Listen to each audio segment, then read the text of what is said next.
ಕಾರವಾರ ನಗರದ ಸುಭಾಷ್ ವೃತ್ತದ ಬಳಿ ಇರುವ ಗಣಪತಿ ದೇವಸ್ಥಾನದ ಬಳಿ ಫುಟ್ಪಾತ್ ಮೇಲೆ ಕುಳಿತು ಹೂವು ಹಾಗೂ ಹಣ್ಣಿನ ವ್ಯಾಪಾರ ಮಾಡುತ್ತಿದ್ದವರನ್ನ ನಗರಸಭೆಯ ಸಿಬ್ಬಂದಿಗಳು ತೆರವು ಮಾಡಲು ಮುಂದಾದ ಸಂದರ್ಭದಲ್ಲಿ ಬೀದಿ ಬದಿ ವ್ಯಾಪಾರಿಗಳು ಹಣ್ಣು ಹಾಗೂ ಹೂವನ್ನ ರಸ್ತೆಗೆ ಚೆಲ್ಲಿ ಪ್ರತಿಭಟನೆ ನಡೆಸಿದರು.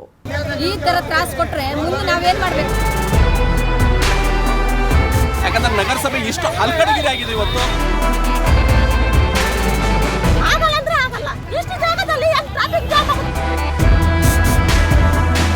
ಗಣಸರೇ ಬಂದ್ಕೊಂಡು ಹೆಂಗಸರಿಗೆ ಎತ್ಕೊಂಡು ಎಲ್ಲ ಕೂಡ ಹೊತ್ತಾಕಿದ್ದಾರೆ ಪಾಪ ಅವರು.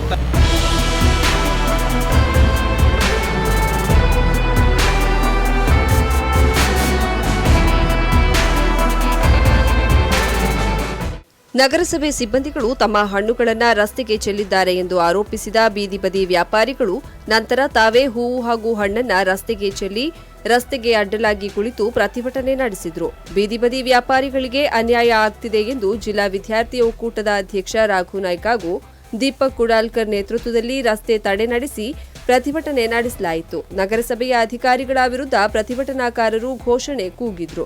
ಈ ಸಂದರ್ಭದಲ್ಲಿ ಮಾತನಾಡಿದ ಜಿಲ್ಲಾ ವಿದ್ಯಾರ್ಥಿ ಒಕ್ಕೂಟದ ಅಧ್ಯಕ್ಷ ರಾಘು ನಾಯ್ಕ್, ನಗರಸಭೆಯ ಪುರುಷ ಸಿಬ್ಬಂದಿಗಳು ಬಂದು ಬೀದಿ ಬದಿಯಲ್ಲಿ ಕುಳಿತು ವ್ಯಾಪಾರ ಮಾಡುತ್ತಿದ್ದ ಮಹಿಳಾ ವ್ಯಾಪಾರಿಗಳ ಹಣ್ಣಿನ ಬುಟ್ಟಿಯನ್ನ ರಸ್ತೆಗೆ ಹಾಕಿದ್ದಾರೆ ಎಂದು ಆರೋಪಿಸಿದ್ದಾರೆ.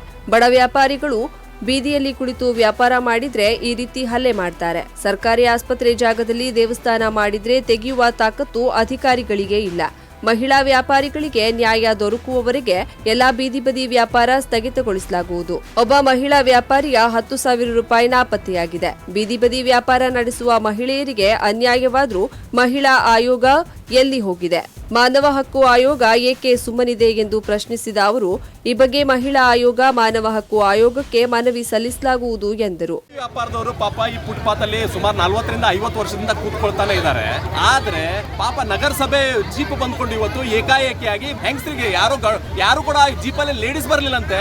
ನಗರಸಭೆ ಜೀಪಲ್ಲಿ ಗಣಸರೇ ಬಂದ್ಕೊಂಡು ಹೆಂಗಸರಿಗೆ ಎತ್ಕೊಂಡು ಎಲ್ಲ ಕೂಡ ಹೊತ್ತಾಕಿದ್ದಾರೆ ಪಾಪ ಅವರು. ತರಕಾರಿ ಎಲ್ಲ ನೋಡಿ ಈ ರೀತಿ ನಾಶ ಮಾಡ್ಕೊಂಡು ಹಾಕಿದ್ದಾರೆ. ಮರ್ಯಾದೆ ಇಲ್ಲ ಇವರಿಗೆ ಅಂತ ಕೇಳ್ತಾ ಇದ್ದೇನೆ ನಾನು. ಯಾಕಂದ್ರೆ ನಗರಸಭೆ ಇಷ್ಟು ಹಲ್ಕಡಗಿರಿ ಆಗಿದೆ ಇವತ್ತು. ನಗರಸಭೆಗೆ ಎಲ್ಲರೂ ಧಿಕ್ಕಾರ ಆಗ್ತಾ ಇದ್ದಾರೆ. ಪಾಪ ಬಡಪಾಯಿಗೆ ಇವರು ಈ ರೀತಿ ಮಾಡ್ತಾ ಇದ್ದಾರೆ. ನೋಡಿ ಅಲ್ಲಿ ಸಿವಿಲ್ ಹಾಸ್ಪಿಟಲ್ ಅಲ್ಲಿ ಗಣಪತಿ ಕುಳಿಸಿದ್ರು. ಆ ಗಣಪತಿ ಇವ್ರು ತೆಗಿಲಿಕ್ಕೆ ತಾಕತ್ತಿದೆ ಅಂತ, ಇವ್ರಿಗೆ ತೆಗಿಲಿಕ್ಕೆ ತಾಕತ್ತಿದೆ. ಒಂದು ಸರ್ಕಾರಿ ಇಲಾಖೆಯಲ್ಲಿ ಗಣಪತಿ ಕುಳಿಸ್ತಾರೆ. ಪಾಪ ಈ ಬಡ ವ್ಯಾಪಾರಿಗಳು ಬೀದಿಯಲ್ಲಿ ಕೂತ್ರೆ ಇವ್ರಿಗೆ ಈ ರೀತಿ ಹಲ್ಲೆ ಮಾಡ್ತಾರೆ. ಎಲ್ಲಿದೆ ನ್ಯಾಯ ಅಂತ ಕೇಳಲಿಕ್ಕೆ ನಾನು ಇಷ್ಟಪಡ್ತಾ ಇದ್ದೇನೆ. ಇವ್ರ ಮೇಲೆ ನಿಜವಾಗ್ಲೂ ಇವ್ರ ಮೇಲೆ ಆಕ್ಷನ್ ಆಗಲೇಬೇಕು. ಪಾಪ ಒಬ್ಬ ಮಹಿಳೆದ 10,000 ಹೋಯ್ತಂತ ಇವತ್ತು. ತೆಗಿಬೇಕಾದ್ರೆ ಯಾರೋ ಕತ್ಕೊಂಡು ಹೋಗುದ್ರಂತೆ. ಅದಕ್ಕೆ ಯಾರು ಹೊಣೆ? ಪಾಪ 10,000 ತಕೊಂಡು ಹೋಗಿದ್ದಾರೆ ಇವತ್ತು. ಅವ್ರು ಕಂಪ್ಲೇಂಟ್ ಕೊಟ್ಟಿದ್ದಾರೆ, ಅದ್ರ ಬಗ್ಗೆ ದೂರನ್ನ ದಾಖಲೆ ಮಾಡಿದ್ದಾರೆ. ಯಾರು ಹೊಣೆ ರೀ ಅದಕ್ಕೆ? ಇವ್ರು ಏಕಾಏಕಿ ಬಂದ್ಕೊಂಡು ಈ ರೀತಿ ಹಲ್ಲೆ ಮಾಡೋದು, ಇದಕ್ಕೆ ಮಾನವ ಹಕ್ಕು ಆಯೋಗ ಯಾಕೆ ಸುಮ್ಮನೆ ಇದೆ ಅಂತ ನಾನು ಕೇಳ್ತಾ ಇದ್ದೇನೆ. ಮಹಿಳಾ ಆಯೋಗ ಯಾಕೆ ಸುಮ್ಮನೆ ಇದೆ? ಮಹಿಳೆಯರಿಗೆ ದೌರ್ಜನ್ಯ ಆಗ್ತಾ ಇದೆ. ಮಹಿಳಾ ಆಯೋಗ ಎಲ್ಲೋಗಿದೆ ಅಂತ ನಾನು ಈ ಸಂದರ್ಭದಲ್ಲಿ ಕೇಳಲಿಕ್ಕೆ ಇಷ್ಟಪಡ್ತೀನಿ. ಮಹಿಳಾ ವ್ಯಾಪಾರಿ ರಾಜೇಶ್ವರಿ ಎನ್ನುವವರು ಮಾತನಾಡಿ, ಕಾಲು ಹಿಡಿಯುತ್ತೇನೆ ಎಂದರೂ ಕೇಳದೆ ಹಣ್ಣಿನ ಬುಟ್ಟಿ ಒಯ್ದಿದ್ದಾರೆ. ತರಕಾರಿ ವ್ಯಾಪಾರಿಗಳು ರಸ್ತೆಯಲ್ಲಿ ಕುಳಿತು ಮಾರಾಟ ಮಾಡಿದ್ರೆ ಟ್ರಾಫಿಕ್ ಜಾಮ್ ಆಗೋದಿಲ್ಲವೇ ಎಂದು ಪ್ರಶ್ನಿಸಿದ್ರು. ಮುಖ್ಯ ಸರ್ಕಲ್ ಇರುವಲ್ಲಿ ಹೆಚ್ಚಿನ ಸಂಖ್ಯೆಯ ವಾಹನಗಳು ಓಡಾಡುತ್ತವೆ. ಅಲ್ಲಿ ವ್ಯಾಪಾರ ಮಾಡಲು ಅವಕಾಶ ನೀಡ್ತೀರಿ, ಇಲ್ಲಿ ಏಕೆ ನೀಡೋದಿಲ್ಲ ಎಂದು ಪ್ರಶ್ನಿಸಿದ್ರು.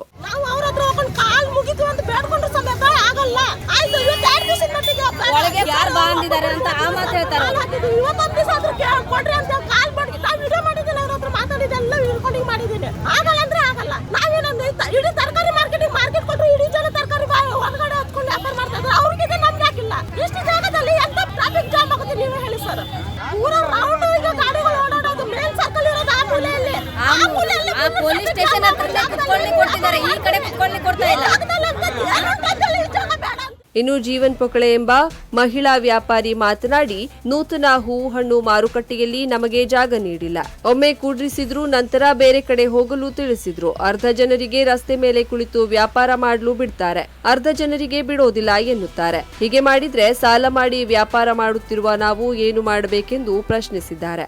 ಆ ಕಡೆ ಅರ್ಧ ಜನ ಕೊಟ್ಟಿದ್ದಾರೆ, ಊರ್ ಜನಗೆ ಅರ್ಧ ಜನ ಕೊಟ್ಟಿದ್ದಾರೆ. ಈ ಕಡೆ ನಮ್ಗೆ ಅರ್ಧ ಜನಕ್ಕೆ ಬರ್ಲೇಬೇಡಿ, ಈ ಕಡೆ ಬರ್ಲೇಬೇಡಿ, ಆ ಕಡೆ ಬೀಚ್ ಕಡೆ ಆ ಸೈಡ್ ಹೋಗಂತಾರೆ. ಅರ್ಧ ಜನಕ್ಕೆ ಈ ಕಡೆ ಕೊಟ್ಟಿದ್ರೆ ನಾವು ಈ ಕಡೆ ಯಾರು ಬರ್ತಾರೆ? ಒಳಗೆ ಮಾರ್ಕೆಟ್ ನಲ್ಲಿ ಹೋಗಂದ್ರೆ ಆ ಹೂ ಮಾರ್ಕೆಟ್ ನಲ್ಲಿ ಮಾರ್ಕೆಟ್ ಕೊಟ್ಟಿದ್ದಾರೆ, ಹೂನವ್ರಿಗೆ ಕೊಟ್ಟಿದ್ದಾರೆ. ನಮ್ಗೆ ಹೋಗಂದ್ರೆ ಅಲ್ಲಿ ಹೋಗ್ರಿ, ಒಂದ್ ದಿವಸ ಇಲ್ಲಿ ಕುತ್ಕೊಳ್ಳೋದು, ನಾಳೆ ಅಲ್ಲಿ ಹೋಗ್ರಿ ಅಂತಾರೆ. ಯಾರಂದ್ರೆ RP ನಾಯ್ಕ ಹೋಗಂತಾರೆ. ನಮ್ಗೆ ಜಾಗನೇ ಕೊಟ್ಟಿಲ್ಲ. ಅಲ್ಲಿ ಒಂದ್ ದಿವಸ ಕುಳಿಸಿದ್ರು, ಅಲ್ಲಿ ಕುತ್ಕೊಳ್ರಿ ಅಂತ. ಮಾರನೇ ದಿನ ಅಲ್ಲಿ ಕುತ್ಕೊಳ್ಬೇಡಿ ಅಂತ ಹೇಳಿದ್ರು. ಆ ಕಡೆ ಹೋಗಿ MG ರೋಡ್ ಹೋಗು ಅಂತಾರೆ. ಯಾಕೆ? ಅರ್ಧ ಜನ ವ್ಯಾಪಾರ ಮಾಡೋದು ಆ ಕಡೆ, MG ರೋಡ್ಗೆ ಯಾರು ಬರ್ತಾರೆ? ಇಲ್ಲಿ ಸಿಕ್ಕಿದ್ರೆ ಅಲ್ಲಿ ಯಾರು ಬರ್ತಾರೆ? 40 ರೂಪಾಯಿ 30 ರೂಪಾಯಿ ವ್ಯಾಪಾರ ಮಾಡ್ಕೊಂಡು ನಾವು ಬರ್ತಾ ಇದ್ದೇವೆ ಅಲ್ಲಿಂದ.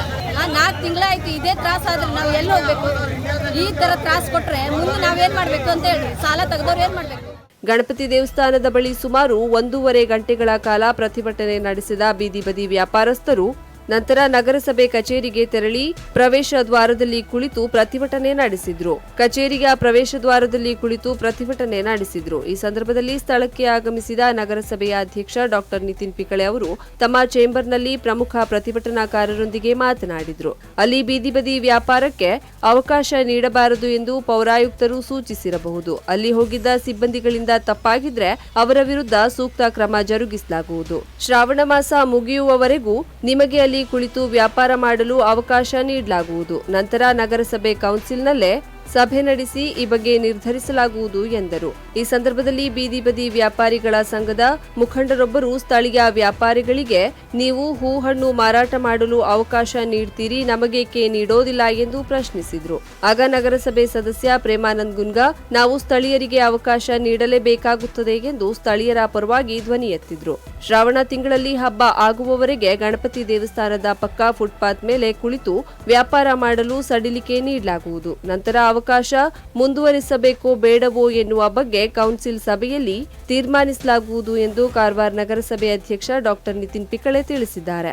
ವ್ಯಾಪಾರ ಆಗೋದಿಲ್ಲ, ನಾವು ಸ್ವಲ್ಪ ಸಡಿಲಿಕೆ ಕೊಡ್ತಾ ಇದ್ದೀವಿ. ಅವರಿಗೆ ಒಂದು ಕುತ್ಕೊಳ್ಳಿಕ್ಕೆ ಅವಕಾಶ ಕೊಟ್ಟು ವ್ಯಾಪಾರ ಮಾಡಿಕೊಳ್ಳಿ. ಅಷ್ಟರಲ್ಲಿ ನಮ್ಮ ಕೌನ್ಸಿಲ್ ಬಾಡಿ ಮೀಟಿಂಗ್ ಆದಾಗ ಒಂದು ಡೆಫಿನೆಟಿವ್ ಸೊಲ್ಯೂಷನ್ ಏನು ಅಂತ ನಾವು ಡಿಸೈಡ್ ಮಾಡಿ. ಇವಾಗ ನಮ್ಮ ಶ್ರಾವಣ ತಿಂಗಳು ಬರ್ತಾ ಇದೆ, ಈ ಶ್ರಾವಣ ತಿಂಗಳಲ್ಲೆಲ್ಲ ಹಬ್ಬಗಳಿವೆ.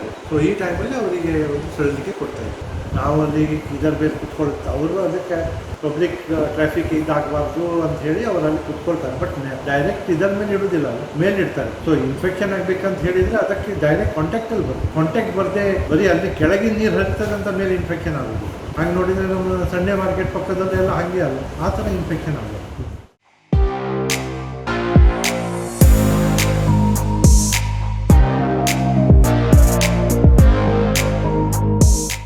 ಕರಾವಳಿ ಟ್ರೈನಿಂಗ್ ಇನ್ಸ್ಟಿಟ್ಯೂಟ್ ಮಲ್ಟಿ ಸ್ಕಿಲ್ಸ್ ಎಜುಕೇಷನ್ನಲ್ಲಿ ಅಧ್ಯಯನ ಮಾಡಿ ಮತ್ತು ಪ್ರಪಂಚದಾದ್ಯಂತ ಕೆಲಸ ಮಾಡುವ ಅವಕಾಶವನ್ನ ಪಡೆಯಿರಿ. ಉಜ್ವಲವಾದ ವೃತ್ತಿ ಜೀವನವನ್ನ ಹೊಂದಲು ನಿಮ್ಮ ಭವಿಷ್ಯವನ್ನ ಶಾಶ್ವತವಾಗಿ ಪರಿವರ್ತಿಸುವ ಅತ್ಯುತ್ತಮ ಸಂಸ್ಥೆ ನಾವಾಗಿದ್ದೇವೆ. ನಾವು ಹಾಸ್ಪಿಟಾಲಿಟಿ ಮತ್ತು ಫ್ಯಾಷನ್ ಡಿಸೈನಿಂಗ್ ಕ್ಷೇತ್ರದಲ್ಲಿ ಉದ್ಯೋಗ ಆಧಾರಿತ ಡಿಪ್ಲೊಮಾ ಮತ್ತು ಸರ್ಟಿಫಿಕೇಟ್ ಕೋರ್ಸ್ಗಳನ್ನು ನೀಡ್ತೇವೆ. ವಿಮಾನ ನಿಲ್ದಾಣಗಳು, ಕ್ರೂಸ್ ಲೈನ್ಗಳು, ಪ್ರಯಾಣ, ಪ್ರವಾಸೋದ್ಯಮ, ಟಾಪ್ ಸ್ಟಾರ್ ಹೋಟೆಲ್ಗಳು, ಫ್ಯಾಷನ್ ಮತ್ತು ಗಾರ್ಮೆಂಟ್ಸ್ ಉದ್ಯಮದಲ್ಲಿ 100% ಉದ್ಯೋಗದ ಭರವಸೆ ನೀಡ್ತೇವೆ. ಉತ್ತಮ ಗುಣಮಟ್ಟದ ಶಿಕ್ಷಣವನ್ನ ಖಚಿತಪಡಿಸಿಕೊಳ್ಳಲು ನಾವು ಎಸಿ, ಎಲ್ಸಿಡಿ ಸ್ಕ್ರೀನ್, ವೈಫೈ ಮತ್ತು ಆಡಿಯೋ ವಿಜುವಲ್ಗಾಗಿ ಬ್ಲೂಟೂತ್ ಸಂಪರ್ಕದೊಂದಿಗೆ ಸ್ಮಾರ್ಟ್ ತರಗತಿಗಳನ್ನು ಹೊಂದಿದ್ದೇವೆ. ಪ್ರಾಯೋಗಿಕ ಕೌಶಲ್ಯಗಳಿಗಾಗಿ ನಾವು ಸಂಪೂರ್ಣ ಸುಸಜ್ಜಿತ food and beverage production lab ಅನ್ನ ಎಲ್ಲಾ ಸುರಕ್ಷತೆ ಮತ್ತು ನೈರ್ಮಲ್ಯ ಮಾನದಂಡಗಳೊಂದಿಗೆ ನಿರ್ವಹಿಸಿದ್ದೇವೆ. ಫುಡ್ ಅಂಡ್ ಬೇವರೇಜ್ ಸರ್ವಿಸ್ಗೋಸ್ಕರ ರೆಸ್ಟೋರೆಂಟ್ ಸೆಟಪ್, ಬಾರ್ಟೆಂಡಿಂಗ್ ಲ್ಯಾಬ್ ಮತ್ತು ಫ್ಯಾಷನ್ ಡಿಸೈನಿಂಗ್ ಲ್ಯಾಬ್ಗಳಿವೆ.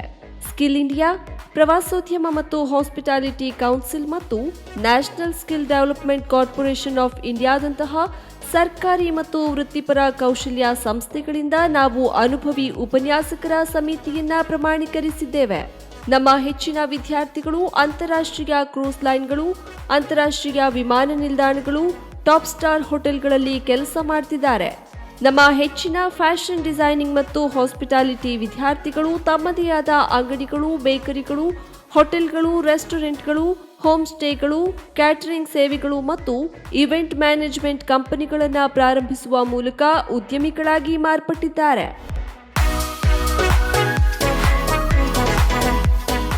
ಪ್ರವೇಶಗಳು ಆರಂಭವಾಗಿವೆ. ಎಸ್ಎಸ್ಎಲ್ಸಿ, ಪಿಯುಸಿ, ಐಟಿಐ, ಡಿಪ್ಲೊಮಾ, ಪದವಿ ಪಾಸ್, ಫೇಲ್ ಆದವರು ಇಂದೇ ಸಂಪರ್ಕಿಸಿ.